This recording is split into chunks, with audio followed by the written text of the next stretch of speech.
Un cordial saludo, mis queridos hermanos. Hemos llegado al segundo tema de este curso bíblico. Estamos aprovechando el tiempo, estamos en nuestras casas, estamos ayudando a todos, especialmente a los más enfermos, a los más ancianos, para que no se contagien de este virus que amenaza al mundo entero. Vamos hoy a iniciar un segundo tema. Este tema son los géneros literarios que encontramos en la Biblia. ¿Por qué este tema? Porque es que nosotros a veces leemos la Biblia, pero no sabemos cómo fue escrita, cuál fue la intención de los autores bíblicos. Y en esa intención hay unos géneros que hay que conocer para saber exactamente qué fue lo que ellos quisieron decir, qué fue lo que Dios quiso decir a través de estas personas. Pero antes de eso, quiero que vayamos a la Biblia. Empecemos ya a tocar la Biblia. Vamos a la carta del apóstol San Pablo a los Filipenses, en el capítulo 3, versículos del 7 al 4. Dice San Pablo: hermanos, todo lo que para mí era ganancia, lo he estimado pérdida comparado con Cristo. Más aún, todo lo estimo pérdida comparado con la excelencia del conocimiento de Cristo Jesús, mi Señor. Por Él lo perdí todo, y todo lo estimo basura, con tal de ganar a Cristo y encontrarme unido a Él. No por una justificación propia mía, la que viene de la ley, sino por la justificación que se obtiene por la fe en Cristo, la cual procede de Dios y se basa en la fe. Palabra de Dios.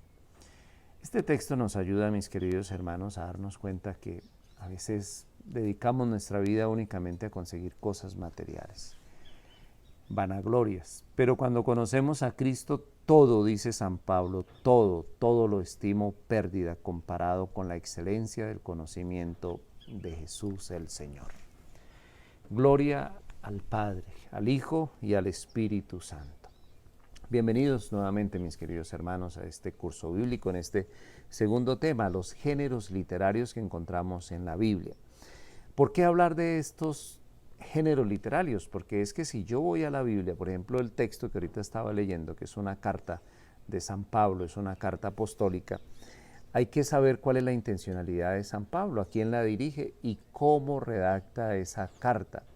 Ese es un género, el que estábamos ahorita leyendo, es un género epistolar, es una comunicación a través de una carta. Así como nosotros ahora nos comunicamos, pues tenemos muchas maneras de comunicarnos. Y en estos días hemos tenido que buscar la comunicación gestual a través de gestos, no verbal, porque nos dicen que no nos podemos dar las manos, no nos podemos abrazar. Entonces, por lo general hacemos así.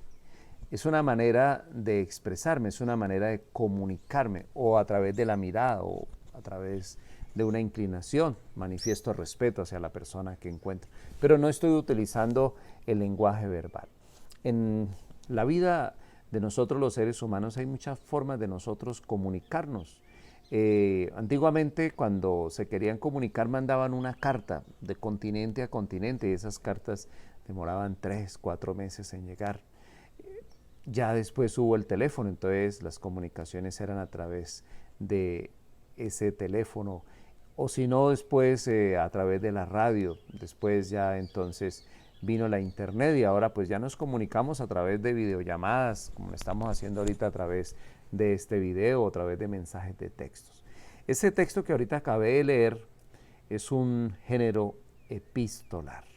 Hoy vamos a dedicarnos a mirar esos géneros que encontramos en la Biblia.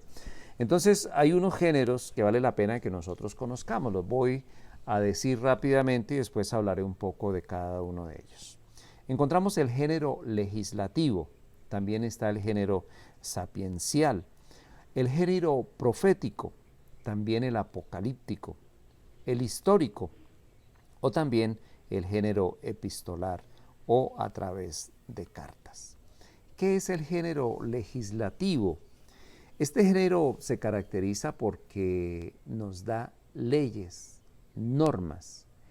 En la Biblia nosotros encontramos normas, una normatividad, leyes. Las leyes que dio Dios a Moisés para que Moisés se las diera al pueblo. ¿Se acuerdan de las 10 leyes, los 10 mandamientos? Pero no solamente esos 10 mandamientos, habían cualquier cantidad de normas. normas para los hombres, para las mujeres, normas para las celebraciones, normas para la vivencia. Habían jueces y los jueces conocían estas normas que están ahí precisamente en esos libros que ocupan el género legislativo.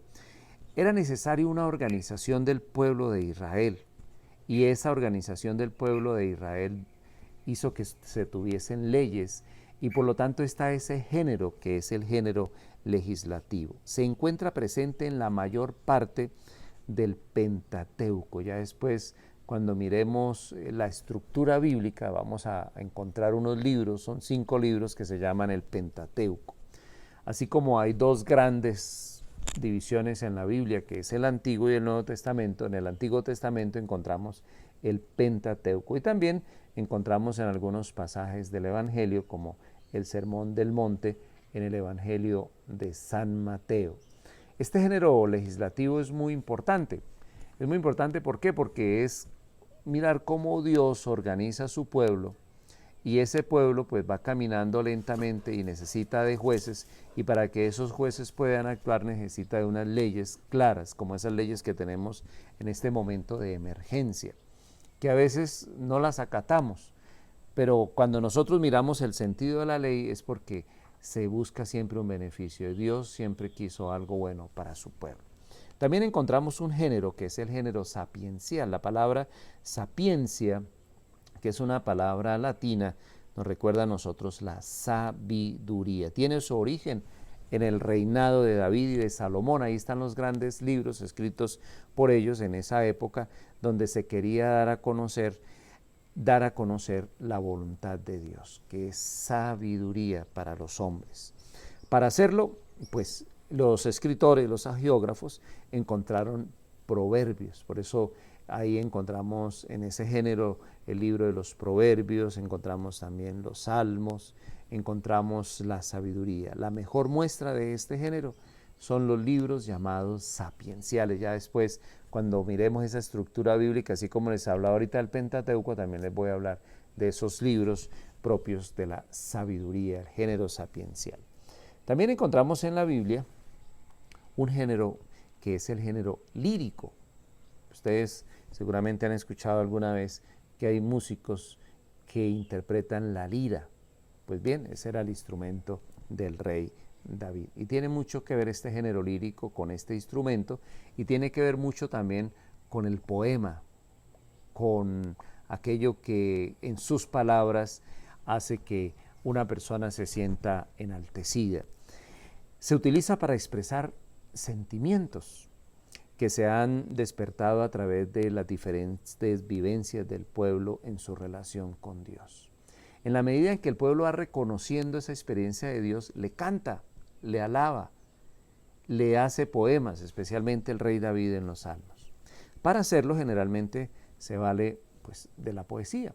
Nosotros en estos momentos pues tenemos canciones muy hermosas que son poesías, y que se las dedicamos a las personas que amamos, a las personas que admiramos.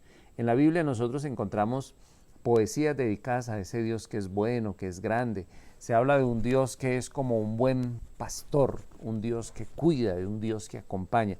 Pues bien, ellos cantaban de manera lírica, de manera poética a ese Dios que es bueno, que es grande. Les aconsejo ir mirando el libro de los cantares, del Cantar de los Cantares. Se encuentran poemas del esposo a la esposa, pero ese esposo es Dios y la esposa es su pueblo. También encontramos la lamentación, eso es un género lírico, y por supuesto el libro de los salmos de el rey David. Encontramos también otro género que es el género profético. Yo pienso que ustedes estarán diciendo, vea, yo había leído la Biblia, había proclamado en el templo en muchas ocasiones los salmos, pero no sabía a qué género pertenece. Por eso cuando uno va a proclamar en el templo, o cuando uno está en una asamblea bíblica, o uno está en una comunidad eclesial misionera, o uno toma la Biblia, es muy diferente cuando uno lee una carta a cuando lee un salmo. Los salmos son poesías, por eso hay que saberlas declamar.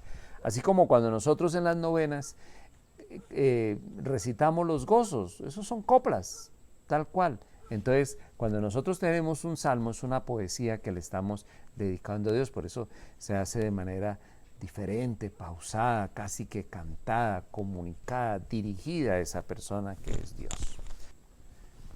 El género profético está especialmente en los libros proféticos.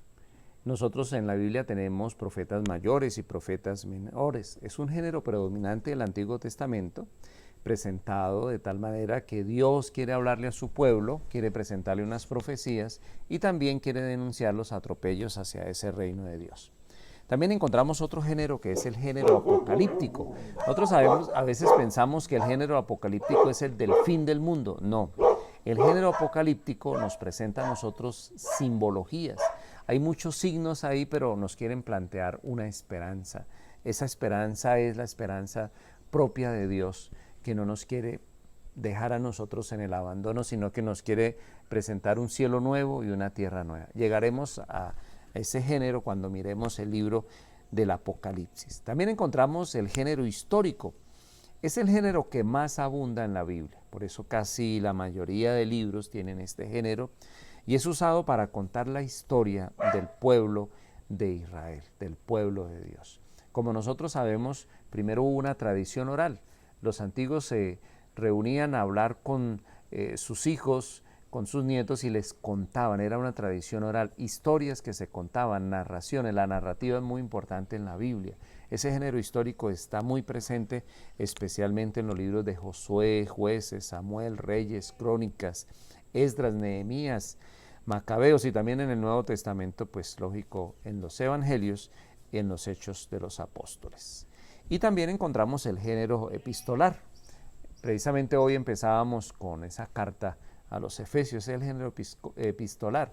Epístola, cartas, se escribían cartas para comunicarse. San Pablo especialmente era especialista en esto, en enviarle cartas a sus discípulos para que continuaran esa obra, para que no se terminara esa obra. Entonces él les decía, he dejado allí comunidades, avívenlas. A veces llamaba la atención a través de esas cartas, a veces les daba elementos para cuidar esa comunidad. Queridos hermanos, se dan cuenta que ya vamos conociendo un poco más de esa realidad bíblica y cómo estos géneros bíblicos nos ayudan a nosotros en ese crecimiento, a mirar la Biblia de otra manera. Me alegra mucho haber compartido con ustedes este segundo tema. Vamos a seguir en este crecimiento bíblico, vamos a seguir caminando. Espero que les haya gustado mucho, espero sus comentarios. Y ya saben que la Semana Santa la vamos a tener a través de YouTube, por eso invitan a sus hermanos, amigos, familiares para que se suscriban al canal de YouTube. Recuerden cuál es el método para suscribirse. Entran a YouTube y YouTube les va a pedir una cuenta de Gmail, de Yahoo, de Hotmail, de un correo electrónico. Se inscriben y le dan inscribirse a este canal Mensajes Parroquia San José y le dan a la campanita para que le lleguen las notificaciones cada vez que haya un video. Que el Señor los bendiga, que pasen un feliz día, si están en la mañana, una feliz mañana, en la tarde, una feliz tarde. Igual que el Señor los acompañe en estos días en los cuales estamos deseosos que nuevamente volvamos a vivir en paz y en tranquilidad. Que el Señor los acompañe.